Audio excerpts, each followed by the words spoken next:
I am physically unwell. I am shaking. I am sweating. You absolutely cannot just casually drop a massive unprovoked heart attack on the single most important load-bearing pillar of this entire community and expect me to just go to work the next day. Just take a breath, bestie. I cannot breathe. You cannot kill Donna. I was screaming at my television.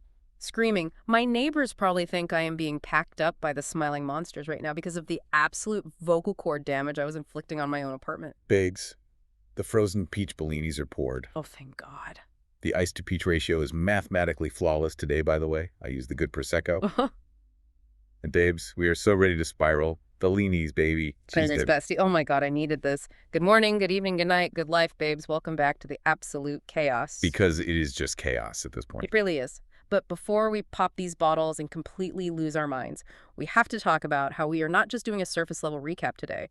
We are decoding the psychological architecture of this nightmare town. Oh, we are breaking out the mental red string today. 100%. We are extracting the hidden narrative mechanics, the color theory, the historical mythology, and the sheer emotional terrorism the writers have unleashed upon us in this specific hour of television. Emotional terrorism is honestly the only accurate term for it. Right. Our goal is to survive this analysis and figure out exactly how trauma operates as a physical weapon in this universe. Because, honestly, bless the inventor of the frozen peach bellini because my nervous system is entirely fried. It is the only acceptable coping mechanism for the level of psychological warfare we just witnessed. I mean, truly. There is a verified scientific phenomenon where consuming exactly 1.5 frozen peach bellinis magically transforms any unhinged conspiracy theory into a peer-reviewed PhD thesis. It elevates the mind. It really clarifies the vision, you know. Exactly. The brain fog lifts, and suddenly I am seeing the structural matrix of this show. Right. We instantly become unqualified FDI profilers. I am practically in the BAU at this point. I already have a mental evidence board constructed. I have red string connecting 3 different continents of thought, tracing lines from ancient Egyptian burial practices to, like, 1920s German cinema. I am telling you, I have already solved the entire mystery of the town. I have the answers. My third eye is completely wide open right now. The Bellini delusion is so real today. It is so real.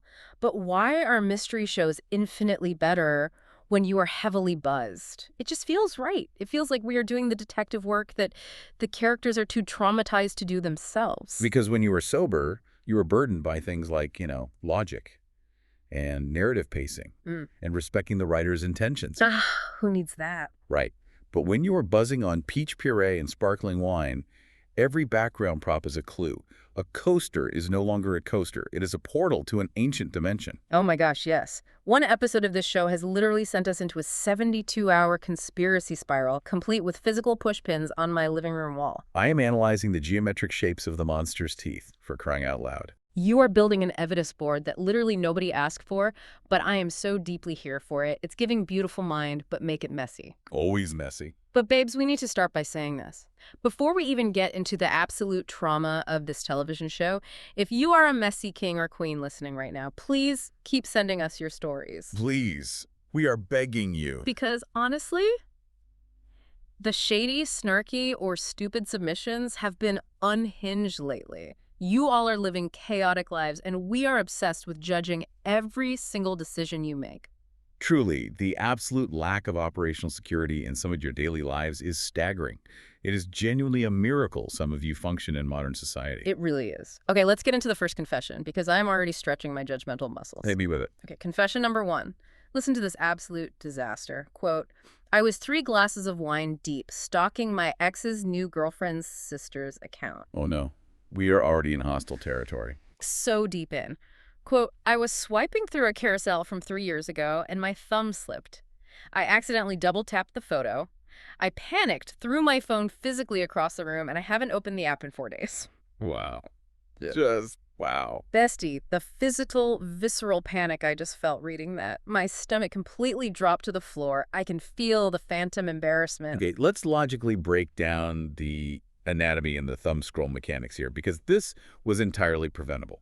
Was it, though? The thumb has a mind of its own. It does. And that is the problem. If you are doing deep cover reconnaissance on an account from 2023, you do not use the thumb.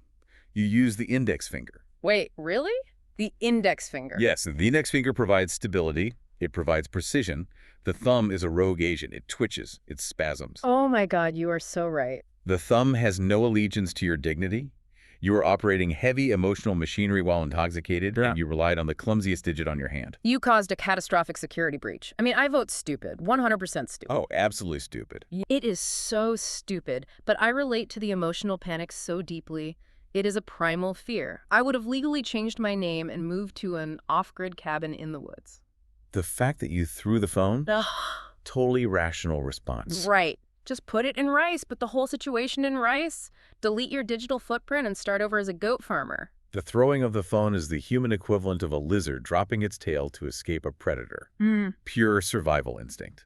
But let's move to confession number 2. Oh, this one is a masterclass in arrogance. I am ready. Read it. Quote, I faked being violently ill with food poisoning to get out of a tedious coworker's birthday dinner. The next morning, I forgot, went to a bottomless brunch with my real friends, and posted a boomerang of us clinking mimosas on my main story. The audacity. Wait, it gets worse. Quote, my coworker replied, wow, fast recovery, end quote. Oh, I am screaming. The sheer lack of a cover story. Babe, if you are going to commit to the food poisoning narrative, you have to stay offline for a mandatory 24-hour quarantine period. That is the social contract of the fake sick day. Exactly. You cannot be out here clinking glasses while you supposedly have a stomach bug that kept you from celebrating Karen's 35th birthday. It is the lack of respect for the art of the lie that offends me the most. I mean, if you are going to fake an illness, you mute your stories for that specific coworker. You utilize the close friends list. Yes, we have the technology. You had the technological tools at your disposal to maintain the illusion, and you failed to use them out of sheer vanity. You wanted to post the mimosa boomerang more than you wanted to preserve workplace harmony. This isn't just sloppy, it's practically hostile. I vote shady. Definitely shady. You wanted to get caught on some subconscious level. You wanted them to know their birthday dinner at the Olive Garden was inferior to your bottomless brunch. So shady, you absolutely wanted them to see it. It is giving. Like, I don't care about your feelings, but I'm too cowardly to say it to your face. Okay, last one, confession number 3. This one is a journey. Quote, I started a tiny lie at work. I accidentally nodded when my boss asked if I knew how to run a specific coding script. Oh, the accidental nod. Lethal. Quote, I thought I could just Google it later. I couldn't. Instead of admitting I was clueless, I blamed a firewall error. This snowballed into a month-long IT investigation, and they eventually hired an outside consultant to fix the server issue I completely invented to cover my tracks. Now this is a masterpiece of catastrophic escalation. A month-long investigation. We must overanalyze the corporate survival instincts on display here. You didn't just lie to save face. You constructed a fictional villain. The firewall. Exactly, the firewall. And you united your entire office against it. You initiated a corporate witch hunt for a ghost in the machine. It is terrifying, but also kind of genius. Like, you cost the company actual money, which is objectively bad, but you protected your peace at all costs. The snowball effect of one tiny panicked nod turning into a literal consulting fee is the funniest thing I have ever heard. I vote snarky. It is giving chaotic corporate supervillain energy, and I kind of respect the absolute commitment to the bit. You doubled, tripled, and quadrupled down. Snarky, absolutely. Though legally, we must state that we cannot advise you to invent phantom server errors that result in financial damages to your employer. Right, definitely don't do that, but stylistically, 10 out of 10. The audacity is breathtaking. Keep sending these in, you absolute disasters. It makes me feel so much better about my own life choices. Okay, let's pivot from our listeners' chaos to the absolute chaos of television history, because we need to give the writers of this show some serious credit for a minute. We really do. This season has been absolutely wild. Every time I think I have a moment to breathe, every time I think, okay, the nocturnal monsters in the woods are the main problem, we understand the rules. They keep finding new ways to traumatize us. Like Tabitha's childhood nightmare dolls coming to life. Are you kidding me? It is a masterclass in mutating tension. Sustained, suffocating tension. Most shows give you a release valve, right? Yeah, they let the characters win a major victory. They let the audience exhale. They have a B-plot that is light and funny. But here, the tension never actually disappears. It just changes shape. Exactly. If you figure out how to hide from the smiling monsters at night, fine. The writers introduce psychological warfare during the day. They introduce terrifying hallucinations. They introduce giant, stitched-up dolls that physically alter human bodies. It is relentless. It is a pressure cooker with the lid welded shut. It is so rare for a series to keep me this emotionally unwell and deeply invested season after season. Usually by season 4 of a supernatural mystery box show, I am exhausted. Oh, same. I usually tap out. I am tired of the runaround. I am tired of characters keeping secrets for no reason, but here I am physically on the edge of my seat, screaming at the screen.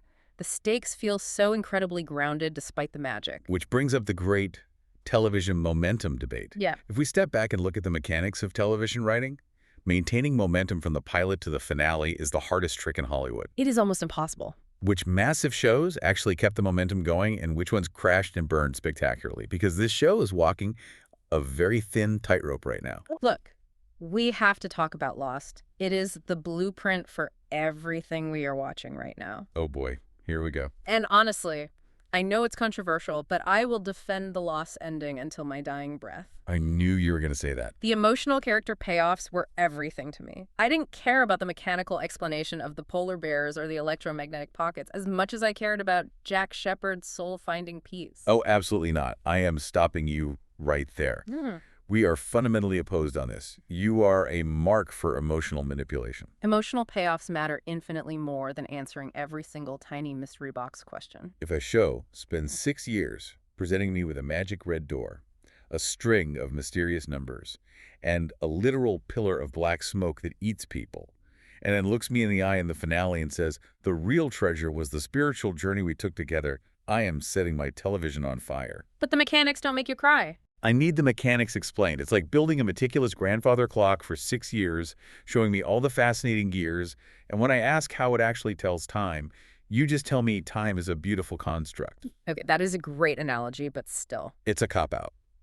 If the writers of this current show don't definitively explain the magic red door in the basement, I will riot. But the characters make you cry. Okay, if you want perfect mechanics, look at Breaking Bad or Succession or The Americans.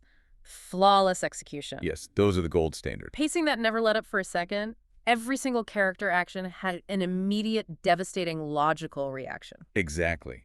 But there is a crucial distinction there. Those weren't supernatural mystery boxes. Succession is driven by corporate greed and daddy issues. Breaking Bad is driven by ego and chemistry. Right, they didn't have to explain magic. When you introduce magic, when you introduce a forest that changes shape, it gets incredibly messy to write. Which brings us to the loud, messy dragon in the room. Game of Thrones. Do not get me started. My blood pressure is already high from Donna. Do not even get me started on Westeros. Bran the Broken. I am still emotionally scarred. They had all the momentum in the world. They were the biggest cultural phenomenon on the planet, and they crashed it into a mountain at top speed because they stopped caring about the internal logic of the characters. They just wanted to hit plot points as fast as possible. The pacing in season 8 completely broke my brain in the worst way. It felt like watching a car crash in fast forward. It still haunts me. It is the ultimate cautionary tale of showrunner hubris. They compressed years of necessary character development into 3 episodes. But then look at shows currently trying to balance horror, survival, and pacing, like Stranger Things or Yellow Jackets. They share a massive amount of DNA with what we're watching now. The survival elements, the supernatural dread looming over a group of people isolated in the woods. But see, I feel like Yellow Jackets gets bogged down in the modern-day timeline sometimes. It dilutes the horror of the woods. I agree. The split timeline is tough to balance. Whereas this show just keeps everyone trapped in the pressure cooker. There is no escape valve to a flash forward where they are safe in a coffee shop. You are stuck in the town, and you are going to suffer right alongside them. That claustrophobia is why it works. Which is exactly why we remain completely emotionally invested. The stakes are localized, but they feel apocalyptic to the people experiencing them. But enough spiraling about the history of television finales. We need to dissect the actual architecture of this specific episode. The peach puree is working its magic, and we need to break down the trauma. Yes. This recap is going to be incredibly detailed, incredibly messy, and packed with so many theories. We are unpacking every betrayal, every lie, and every absolute meltdown. Let's start with the literal descent into madness, the basement of disappointment. The setup for this sequence is pure, unadulterated chaos. Jade wakes up from his mushroom trip, clearly still vibrating on a completely different frequency, and immediately corners Boyd. Poor Boyd. He doesn't ask, demands that Boyd help him find the bones of the Nkui kids in the monster tunnels. And Boyd, functioning as the sole voice of reason and trauma management in this town, correctly identifies this as a suicide mission. Boyd is looking at him like, I am not sending people into a pitch-black cave full of literal smiling demons who want to eat our ribs because you had a vision while tripping on forest fungus. Which is incredibly fair. Honestly, Boyd has the patience of a saint. But Jade is so desperate. He is so convinced he has cracked the code. He brings up this whole massive tangent about how throughout history, cultures and religions hold the physical remains of the deceased in great reverence. What's genuinely fascinating here is the underlying logic of Jade's argument. He references Egyptian mummification, specifically the concept of the ka and the ba. Right. The soul needing the body. The ancient Egyptian belief was that the physical body must be meticulously preserved so the soul can recognize it and repossess it in the afterlife, granting eternal life.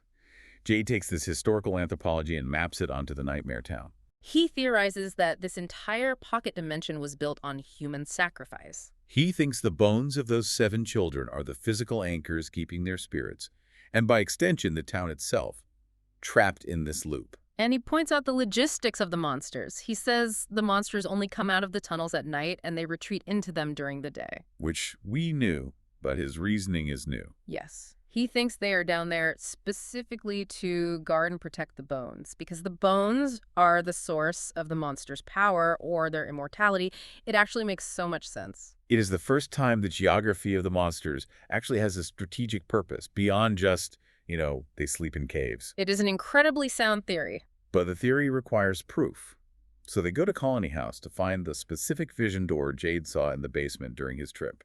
They descend into the basement and they find Acosta. Oh my gosh, Acosta. We have to pause and look at the narrative function of Acosta for a second. She is sitting in this dusty, creepy subterranean room, flipping through a vintage 3D viewer. Boyd asks why that was fun for her generation, and she just deadpans. We didn't have phones. It's like social media for the Stone Age. I died. I actually laughed out loud. I love her so much now. She is so snarky. And she knows exactly what Boyd is doing. She tells Jade, Boyd is keeping me busy down here because if he doesn't, I'm going to end it all. The dark humor is so incredibly real. It is exactly how Gen Z would handle being trapped in a supernatural horror forest. Just pure nihilistic sarcasm. I relate to her dark humor so deeply. But her presence down there isn't just for a punchline about vintage toys. Let's look at the mathematics of her placement by the writers. Ooh, math. Go on. There is a very strong theory circling around about the storybook we've seen, Flight of the Chromenical. In that story, a lonely dragon lives in a cavern filled with unwanted treasure and eventually ends up finding a map to help the hero. Wait. Are you saying... Acosta is currently sitting in a basement cavern, surrounded by a mountain of unwanted junk and treasure collected over decades by deceased townspeople. Oh my god. The dragon hoarding treasure theory. I am obsessed with this. Are you seeing the vision? Are you saying Acosta is mathematically positioned to find something in that pile of junk? Like a map of the tunnels or a journal about Sophia or a literal way out? Exactly. She's positioned at the exact coordinates of revelation. She is the dragon hoarding the clues. That is brilliant. But in this universe, knowledge comes at a terrible cost. The moment a character in this town becomes too useful, the moment they uncover a piece of the puzzle, they're usually packed up by the monsters. So if she finds the map, her survival rate plummets to 0. Precisely.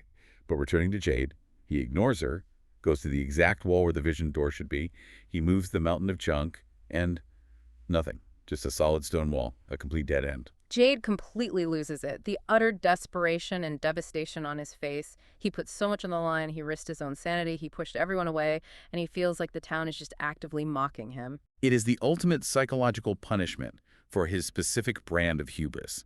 Think about Jade's character archetype. He is the wealthy tech genius. He always assumes he is the smartest person in the room. Exactly. He assumes that he alone can crack the code through sheer intellectual brute force. To be faced with a blank, unyielding stone wall is psychological torture for a man who relies entirely on his intellect to solve problems. The town isn't just hiding a door, it is stripping him of his identity as the problem solver. But hold that thought on psychological torture, because we need to pivot to the real, visceral, physical horror of this episode. The nightmare fuel they brought back from the settlement. Oh, the trauma is piping hot and deeply upsetting. Donna, Tabitha, and Ethan return from their expedition to the settlement, and they bring back the most horrifying souvenir imaginable. First of all, we need to acknowledge that Tabitha actually managed to kill one of those giant nightmare dolls using a totem. She drove it right through the thing's chest. Tabitha is becoming such a warrior this season. She is done running. It was a massive victory. But the horror lies in what the dolls did before Tabitha stopped them. They pull back the sheet and reveal the body of Roger. And babes, the dolls didn't just kill him. They didn't just rip him apart and harvest his organs like the nocturnal monsters do. They meticulously, intentionally altered his physical form. They sewed literal physical buttons over his eyes, and they stitched his mouth shut with thread. They turned his human corpse into a life-size doll. I was physically recoiling from my television screen. What? Why would they do that? When did these giant, terrifying, supernatural creatures learn how to stitch? Where did they get the thread? It is giving major Coraline vibes, but in the most twisted, R-rated way possible. This raises a profoundly important question about the rules of this universe and the specific intent of these creatures. Why do the dolls want to transform people instead of just consuming them? Because the smiley monsters in the woods are predators, right? They eat your organs, they feed. But the dolls are performing ritualistic body modification. Is it purely psychological warfare designed to break the minds of the survivors? Or is it something far more sinister? Like what? Are they creating vessels? Think about what a doll actually is. A doll is an inanimate object that cannot speak or see for itself. It is entirely controlled by someone else. Oh, that is so dumb. They stripped Roger of his humanity, his sight, and his voice, and turned him into a puppet. They are not hunting for food, they are hunting for art. Which is exactly the horrifying realization that breaks Donna. Donna is standing there looking at this stitched-up monstrosity, and she is listening to the theory that Tabitha's childhood fears these specific dolls from her memories, somehow physically manifested in the forest. Kenny points out the precedent. When Sarah's brother Nathan died, his intense fear of cicadas manifested, and a plague of bugs attacked the town. The fears of the dead become integrated into the landscape of the forest. It's like a malfunctioning 3D printer that uses human trauma as its resin. The thematic weight of that is staggering. The town literally weaponizes your own intimate trauma against you. And Donna, who has been our rock, our matriarch, the pillar holding this entire fragile society together, realizes the sheer unmanageable scale of this threat. How do you possibly tell the townspeople that they don't just have to hide behind talismans from the smiling monsters at night, but they now have to fear literal childhood nightmares coming to life during the day? How do you defend against a nightmare you can't predict, prepare for, or understand? You can't board up a window against a concept? And it completely breaks her. The stress, the trauma, the sheer weight of carrying everyone's survival on her shoulders for years, it all catches up. She says she needs some water. She walks out of the room and she just drops. A massive, sudden heart attack. I was screaming. I was pacing my living room like a caged animal. I was yelling at the screen, "You cannot kill Donna. You cannot do this to the best character on the show who is going to run Colony House." The medical pacing of that scene was excruciating to watch. Christy and Marielle sprinting in with the defibrillator, the frantic chest compressions. This sheer, unadulterated panic of realizing their leader is gone. And there was this fascinating, hyper-specific detail during the resuscitation. When they charge the defibrillator, the camera intentionally lingers on the medical supply company name stamped on the machine. The name is Mabuse. Okay, we are putting a massive pin in the Mabuse thing for our theory section later because I know you have an entire evidence board dedicated to that one word. I absolutely do. But right now, we have to talk about the emotional meltdown happening around Donna's lifeless body. Ethan going into the makeshift clinic to say goodbye to her while she is unconscious. He holds her hand and tells her, "Fear makes us heroes." I was sobbing, genuine, ugly, hyperventilating tears. It was a beautiful culmination of their dynamic, the innocence of a child offering comfort to the hardened leader. But the real standout performance in that room is Boyd. Boyd refuses to accept the reality of the situation. He is doing chest compressions long past the point of medical logic or viability. He is screaming at her, his voice cracking, "You don't die until I say you die." And then she actually breathes. She gets a weak pulse, thank the Lord. But it's so crazy because did the machine bring her back or did Boyd bring her back? This gets to the very crux of the magic system in this town. We just established that the town can manifest fears into physical reality, like giant dolls and cicadas. Right. If negative emotion can physically alter reality, can positive emotion do the same?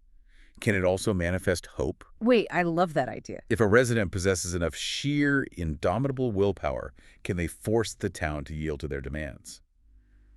I truly believe Boyd literally willed her heart to beat again. He refused to let the darkness win in that specific microscopic moment, and the town's magic bent to his sheer stubbornness. That's like Fatima building her clay golem. Yes. Let's pivot to that coping mechanism really quick before we get to the absolute betrayal at the bar. Fatima is terrified because she feels this dark, parasitic connection to Smiley after giving birth. She feels corrupted. So she takes control the only way she knows how. She builds a golem out of clay. The Golem of Prague. It is a deeply fascinating historical and religious reference. In the late 16th century, a Jewish rabbi in Prague supposedly sculpted a giant man out of mud and clay from the banks of the Vltava River. And brought it to life using mystical incantations, right? Exactly, to protect the Jewish ghetto from attacks. Fatima is explicitly drawing on this specific myth. She tells Ellis that when she was a kid, the real world was terrifying, but believing in magical things meant no one could take away her protection. In a world defined by dark magic, she is attempting to manifest a magical protector of her own. Wait, but how does clay compare to the town's manifestation rules? She is trying to use the town's own rules against it. Exactly. If belief makes things real, if fearing cicadas makes cicadas real, she wants to believe in something good so intensely that it actually comes to life to protect her. I love the agency of that. But you know who is the exact opposite of a protector? Sophia. Oh, Sophia, we need to talk about the bar of betrayal. This was the most stressful, skin-crawling scene of the entire season. Let's set the psychological stage for this encounter. Victor is on the roof, dealing with the heavy, crushing trauma of finally remembering the man in yellow. He remembers the guy arrived in town driving a brown car, not a white car like his old childhood drawings suggested. It's a massive breakthrough. But Victor absolutely refuses to tell Ethan any of this new information because he knows that the mere memory of the man in yellow is what completely broke his dad, Henry. Victor says, I don't think my dad is that strong. Which is so incredibly sad, but objectively true. Henry is sitting at the bar, drowning his grief in alcohol, staring blankly into the void, completely vulnerable. And who walks in? Sophia, the man in yellow in disguise. She is literally the shape-shifting monster who ate Henry's wife 40 years ago, and she is playing the grieving daughter card to sit right next to him. It is predatory behavior at its most chilling. She isolates him. She gets him drunk to lower his defenses. She pushes his emotional buttons by asking invasive questions about his grief. And then the blood ritual. She purposefully shatters a glass, slices her hand open, and drips her blood directly into Henry's drink. And Henry, oblivious, intoxicated, and emotionally shattered, drinks it down. I was losing my mind. I was screaming at the television. What does drinking entity blood actually do to a human biology? That is the million-dollar question. Is he going to turn into a monster?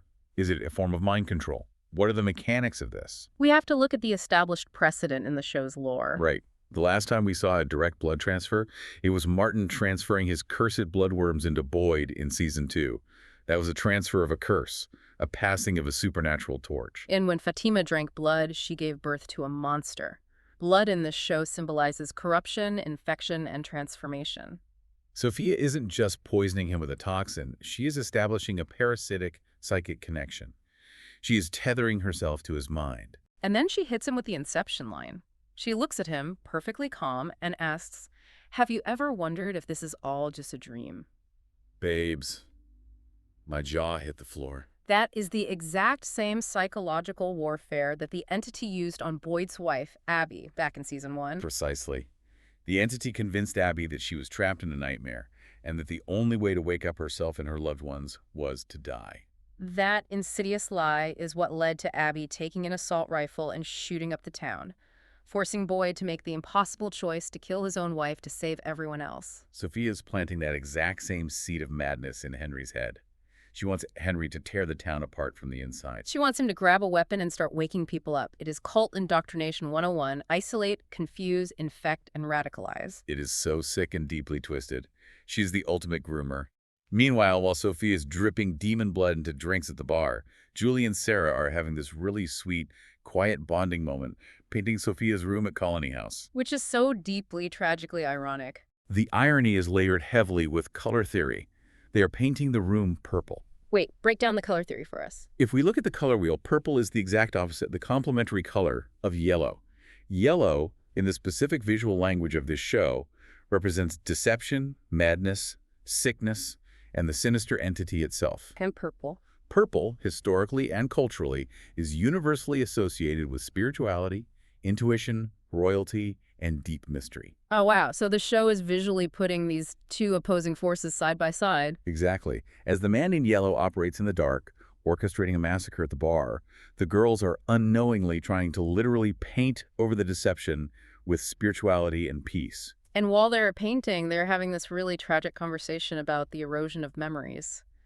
Sarah realizes she has completely forgotten what donuts taste like. She can't remember the texture or the smell. The town is literally eroding their memories of the real world the longer they stay. It's a slow, quiet death of the self. And Julie is realizing that she might never be able to use her story-walking powers to save her dad, Jim, because the cost is too high. Julie's narrative arc right now is fascinating because we know from the end of season 3 that a future version of Julie does go back in time to try and save him. It's a classic bootstrap paradox, a time loop where the cause and effect are a continuous circle. But in this current linear moment, she has lost hope. She feels the cost of knowledge is too high because every time she uses her powers to storywalk, she risks frying her own brain and ending up catatonic. The town punishes you for trying to understand it. It is all so incredibly heavy. Which brings us to the climax of the episode, which felt like a massive release of all that built-up tension. Boyd is sitting outside on the porch, completely overwhelmed. He almost lost Donna. Jade is making crazy demands. The dolls are mutilating corpses, and the sheer impossibility of keeping these people alive is crushing him. And suddenly, Father Katri appears. Now, the debate continues to rage in the fandom. Is Father Katri merely a hallucination, a manifestation of Boyd's fractured subconscious trying to comfort him? Or is his soul literally trapped in this town forever, communicating from beyond the grave? Given what we've just learned about the fears of the dead becoming part of the physical forest, it strongly implies that the souls of those who die here are anchored to this geographic location. Katri gives Boyd a crucial piece of advice. He tells him to take a leap of faith. He reminds him that logic, strategy, and planning have completely run their course. The town doesn't play by logical rules, so Boyd must act on pure, irrational belief. So Boyd takes that to heart. He grabs a literal sledgehammer and he marches down into the colony house basement. He walks right past Acosta and the junk, right up to the solid, blank stone wall where Jade said the door should be, and he just starts smashing it. He is swinging that hammer with everything he has. He is channeling all of his rage, all of his fear, all of his hope into that physical action. He is rejecting logic and embracing violence and faith. And boom!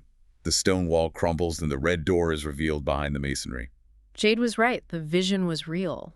The pathway to the tunnels and potentially the bones of the sacrificed children actually exists. But notice the mechanics of how it was found? The door wasn't uncovered because Jade used his brilliant intellect and logic. It was found because Boyd got frustrated enough to act on blind, irrational faith. It fundamentally shifts the trajectory of the entire season. They now have a tangible, physical objective. It is the biggest reveal of the season. I was cheering in my living room. But it also means they are going to have to actually go down there. Okay, Dabes, we need to transition away from the recap because right now, the paranoia is at an all-time high. Speaking of secrets, we need to debate the most suspicious person in town. Who are you picking to win the award for, most likely to stab us in the back? It has to be Sophia.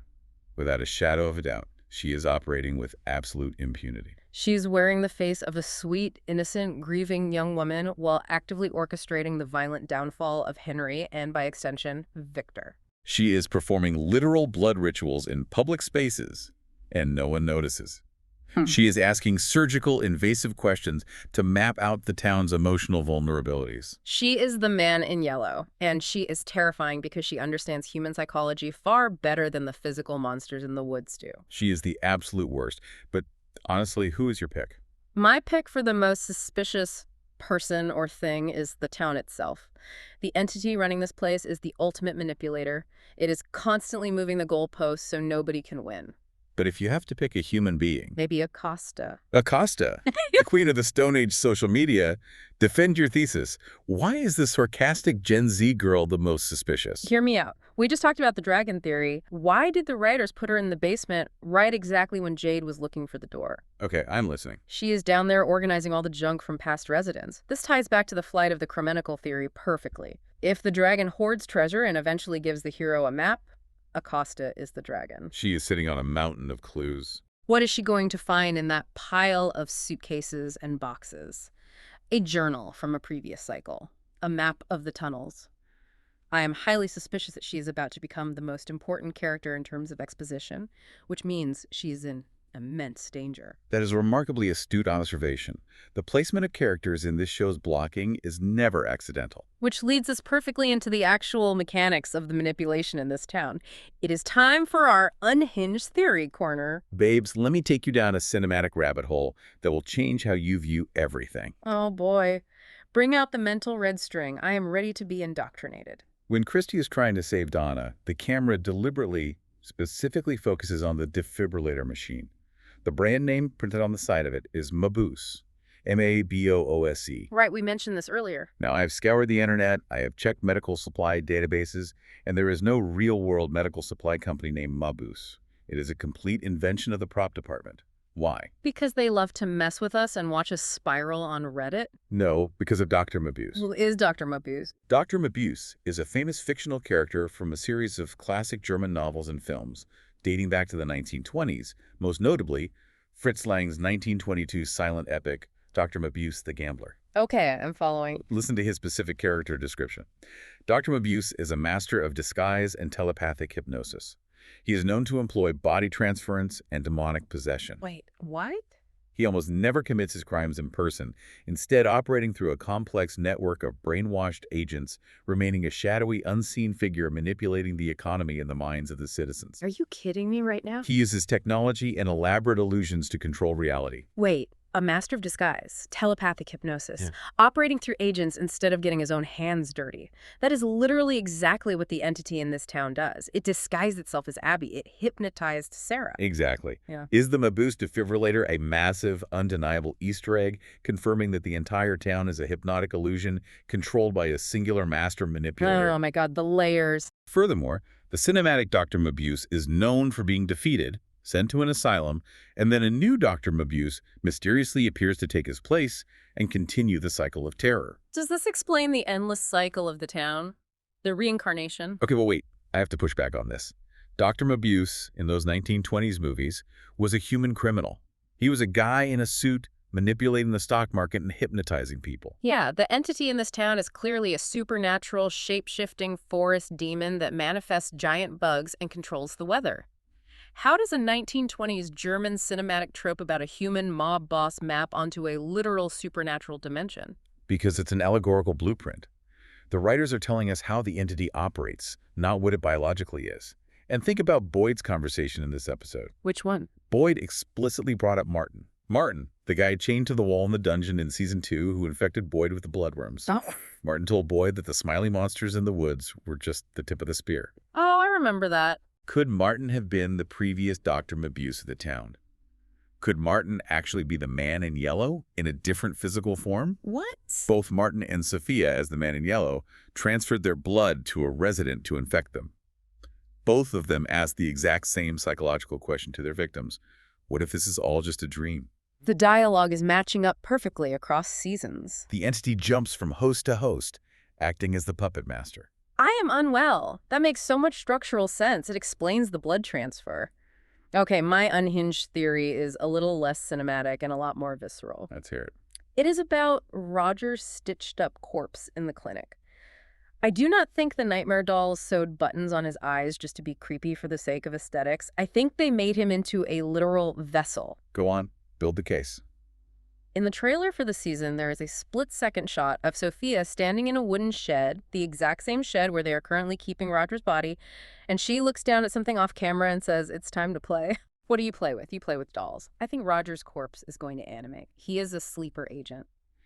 When Sophia gives the verbal command, Voodoo Roger is going to sit up and start attacking Colony House from the inside. That is horrifying. Uh-huh. It is the ultimate Trojan horse tactic, but constructed with mutilated human flesh. It perfectly aligns with the entity's desire to corrupt the absolute safety of the talisman-protected houses. If a dead body that was already carried inside the house can be weaponized remotely, then the talismans are rendered completely useless. Nowhere is safe. Nowhere is safe. Which brings us to the most sobering reality check of the day. Let's be real for a second about our own capabilities. How long would we realistically survive in Fromville? I give you approximately 45 minutes before you try to interview one of the smiling monsters for some kind of investigative journalism project. Hey. You would look at the guy in the vintage milkman outfit floating outside your window and ask him about his skincare routine and childhood trauma. I would. I completely would try to reason with them. I would be like, listen, Chad, I understand you have a biological compulsion to harvest my internal organs, but have you considered journaling your feelings instead? You would be packed up immediately. I have absolutely zero survival instincts either, to be fair. I would see a giant stitched-up doll in the woods and try to take a selfie with it to prove it was real. We would be massive liabilities to the structural integrity of the community. But let me remind the listeners of a crucial, terrifying detail from Boyd's story in this episode. Oh, the dirt hole story. Yes, Boyd recalled his first night in town with Donna. They were hiding in a literal dirt hole in the ground, terrified out of their minds. And the very first question Donna asked the group was, does anyone snore? The snoring rule. It is so brutal. Because if you snore, the monsters hear the vibration, they dig you out of the hole, and they kill you. My friend, I have shared hotel rooms with you on girls' trips. You sound like a malfunctioning chainsaw when you hit deep REM sleep. I have seasonal allergies. Your snoring would single-handedly alert every monster in a 5-mile radius. You would get us both packed up on night 1. We wouldn't even make it to the sorting hat ceremony at Colony House. It is a deviated septum. I can't control my nasal passages.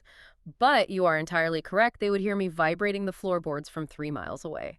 We would absolutely not make it to sunrise. Which is exactly why we stay safely behind our microphones with our Bellinis, judging fictional characters for their survival skills. Okay, we need to wrap this up with the questions we need answered immediately. Yes, we are keeping a running tally of the mysteries keeping us awake at night. Number 1, what does drinking entity blood actually do to a human biology? Is Henry going to turn into a monster? Is he going to go on an Abby-style shooting spree in the diner? Or is he just going to have really bad supernatural acid reflux? We need to know the medical mechanics. Number 2, where does the red door in the basement actually lead? We know it connects to the tunnels, but structurally, how do they plan on stealing ancient bones from a subterranean cavern full of sleeping monsters without causing a mass casualty event? They need a distraction. Can they use Fatima's clay golem as a decoy? Can they use the protective totems? I need a tactical blueprint on my desk by Monday morning, Boyd. And number 3, is Father Khatri a hallucination created by Boyd's grief?